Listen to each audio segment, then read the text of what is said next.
జయ శ్రీమన్నారాయణ. ద్వాదశ రాశుల్లో ఒకటి వృశ్చిక రాశి. ఈ వృశ్చిక రాశి వారికి అనుకున్న పనులు ముందుకి వెళ్ళలేకపోయినా, అసలు అనుకున్న పనులు అసలు అనుకున్నట్టే అట్లా ఉండిపోయినా, ఎంత చేసినా కూడా అంతే ఉంటుంది. దాంతోపాటు పుట్టినప్పటి నుంచి కష్టాలు, కన్నీళ్లు, బాధలు ఇలాంటి వాటితోనే ఉండడం. దానితో పాటు పెళ్లి ఏజ్కి వస్తుంది. ఈ పెళ్లి వయసు వచ్చినప్పటికీ కూడా పెళ్లి అవ్వకపోవడం, ఇంకా ఎన్ని కష్టాలు. నాకు తెలిసిన వారు వృశ్చిక రాశి వాళ్ళు చాలా మంది ఉన్నారు.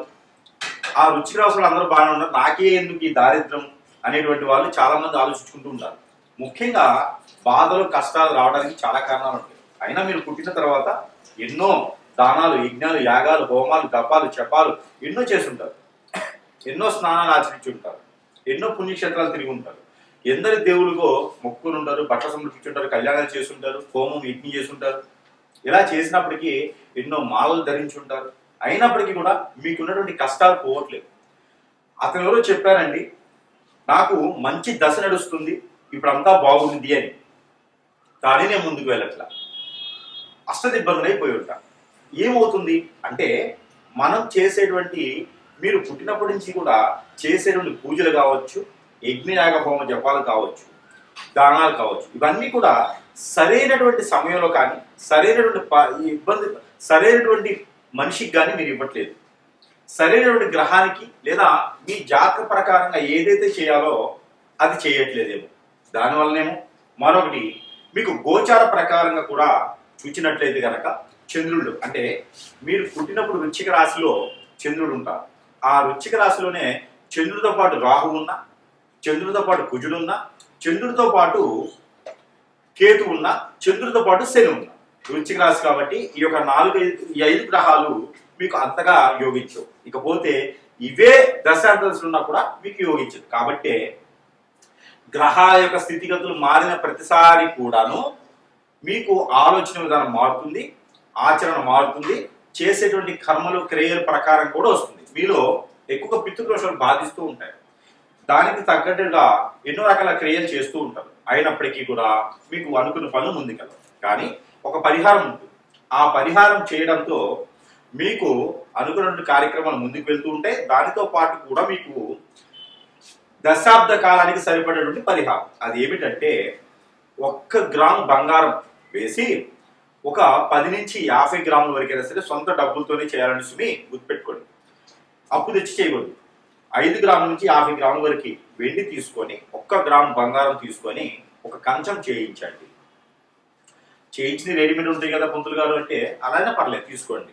తీసుకున్న తర్వాత మీరు ఈ కంచాన్ని తీసుకొని, అంటే పళ్ళెం, ప్లేట్, ఈ ప్లేట్ తీసుకొని దాని నిండా ఒక పక్కన భాగంలో గోధుమలు పోయండి, సగ భాగం బియ్యం పోయండి. ఈ రెండింటి మధ్యన మట్టి ప్రమిద పెట్టి దీపారాధన చేయండి. ఇక్కడ దేవుడి మందిరంలో 3 రోజుల పాటు చేయండి. సోమవారం, మంగళవారం, బుధవారం 3 రోజులు చేసిన తర్వాత 4వ రోజు, ఈ గురువారం రోజున తీసుకెళ్ళి ఎక్కడైనా ఆలయంలో అలానే దీపారాధన చేసి ఇచ్చేసేయండి. మీరు ఈ 3 రోజుల పాటు ఆ దానం ఇచ్చేటప్పుడు ఏం చేయాలి అంటే కనుక, మీకు సంకల్పం ఏముందో ఆ సంకల్ప బలం చాలా గొప్పది. ఆ సంకల్పం తలుచుకోండి. మీరు రాజకీయ నాయకులకు వెళ్ళాలా, సినీ రంగంలోకి వెళ్ళాలా, విదేశాలకు వెళ్ళాలా, జాబులో సెటిల్ అవ్వాలా, బిజినెస్లో గ్రోత్ అవ్వాలా, పిల్లలు పుట్టాలా, పెళ్ళి అవ్వాలా, ఏమిటి మీ సమస్య, ఆస్తులు సంపాదించాలా, అందరూ మీకు వెళ్ళి మక్కువగా ఉండాలా, ఇవన్నీ కూడా మీ సమస్య ఏమున్నాయో అక్కడ దండం పెట్టుకొని, నమస్కారం చేసుకొని, సంకల్పం చేసుకొని మీరు అది దానం ఇచ్చేసేయండి. మరొక విషయం ఏంటంటే, ఆ 3 రోజుల పాటు కూడా మీరు శాకాహారులుగా ఉండాలి. రెండోది, నేలపాటుగా నిద్ర చేయాలి. మూడోది, బ్రహ్మచర్యం పాటించాలి. ఇది స్త్రీ అయినా పురుషుడైనా ఎవరైనా సరే ఇది చేయాలి. ఇక ఒక కొబ్బరికాయ, 2 నిమ్మకాయలో ఉండేటువంటి గింజలు, అలానే పసుపు కొమ్ములు, కరక్కాయ, జాజికాయ, అలానే లక్ష్మీ గవలు ఒక 5, గురి గింజలు ఒక 5, ఇవన్నీ కూడా తీసుకొని ఎర్రని దారం తీసుకొని పసుపు కలర్ వస్త్రంలో కట్టేసి ఏదైనా అమ్మవారి ఆలయంలో ముడుపు కట్టండి.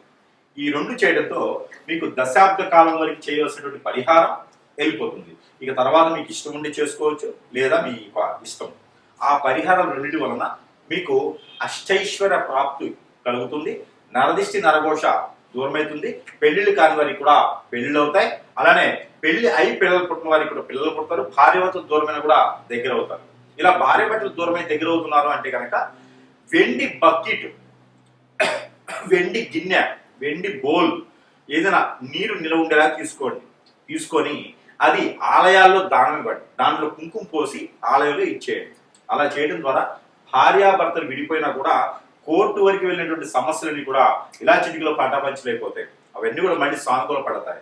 అలానే కుంకుమ అనగానే కుంకుమ కాదు, సింధూరం, ఆంజనేయ స్వామి వారి యొక్క సింధూరం దానం ఇవ్వండి. అలా చేయడం ద్వారా మీకు అన్ని రకాల పనుల్లో కూడా సకాలంగా పూర్తయ్యేదానికి అవకాశాలు మెండుగా అయితే కనపడుతుంటాయి. మనము ఎన్నో రకాలైనటువంటి సమస్యలతో ఉంటుంటాం. ఇల్లు ఉంటుంది, అద్దెకున్నా సొంతిల్లేనా, ఇంట్లో ఏదో నడవడికి, ఇంట్లో ఏదో కలిసి రాదు, ఇంట్లో ఏదో జరుగుతూ ఉంది ఒక సమస్య, అసలు ఇల్లే వాస్తు బాల రెండో సమస్య, ఇంట్లో కీచులు ఆడుకోవడం, ఇంటికే ఏదో చేయించారండి, చేతపడో ఇట్నడేమో ఏదో చేపించేశారు, ఇల్లు ఎదకుండా చేసేసారు, చెట్టు కొట్టుకోలు అయిపోయినారు, ఇంట్లో గొడవలు ఎప్పుడు అవుతున్నాయి, ఇంట్లో సుఖంగా ఉండడానికి లేదండి, ఏదో జరుగుతూనే ఉంది, ఇంట్లో ఏదో నెగిటివ్స్ ఉన్నాయి, చెడు క్రియ జరిగింది, ఇంట్లో అంతా నెగిటివిటీగా ఉంది. అలానే మనకి జాతకంలో కూడా బాగుండట్లేదండి, గ్రహాలు శోధించట్లేదంట, గ్రహాల యొక్క స్థితిగతులు బాగాలేవంట, ఇలాంటివి చాలా సమస్యలు ఉంటాయి. ఏ పనులు కూడా ముందుకు వెళ్ళట్లేదు, ఒంటరైపోతూ ఉంటాం, మనం అంతా చాలా ఒంటరైపోతూ ఉంటాం, అందరూ దూరమైపోతూ ఉంటారు, ఆర్థిక సంబంధించిన ఇబ్బందులు, ఎవరు మనం గుర్తించరు, వీళ్ళు తెలివితేటలు ఉంటాయి, బుద్ధిబలం ఉంటుంది, గుణబలం ఉంటుంది, మంచి వ్యక్తులుగా ఉంటారు, కానీ మిమ్మల్ని రాణించలేరు. మీరు ఎప్పుడు ఎదురు పెట్టి పీకుతూ ఉంటుంది ఏదో సమస్య. ఇంట్లోనూ పెళ్లి భార్య దూరం అవుతూ ఉంటుంది, భర్త దూరం అవుతూ ఉంటారు, పిల్లలు దూరం అవుతూ ఉంటారు, ఒక సమస్య పోయిందిరా బాబు అనుకుంటే రెండో సమస్య కొనుక్కొచ్చుకుంటా ఉంటారు. ఇక ఇంతే నా జీవితం.